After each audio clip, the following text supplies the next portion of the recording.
లేని పేదలకు పింఛన్లు. సో, అమరావతిలో పింఛన్లు అయితే పంపిణీ చేయబోతున్నారు.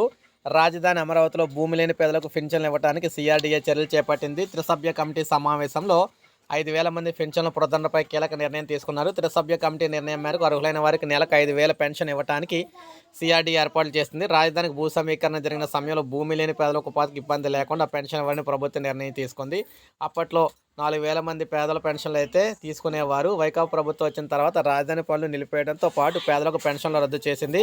ఇప్పుడు వారందరికీ పునరుద్ధరించేందుకు సీఆర్డీఏ దరఖాస్తు స్వీకరించిందనమాట.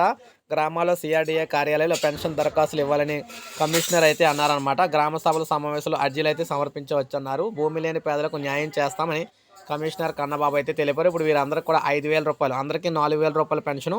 అయితే వీరికి మాత్రం రాజధాని అమరావతిలో ఉన్న పేదలకు మాత్రం 5,000 రూపాయల పెన్షన్ అయితే ఇస్తున్నారనమాట.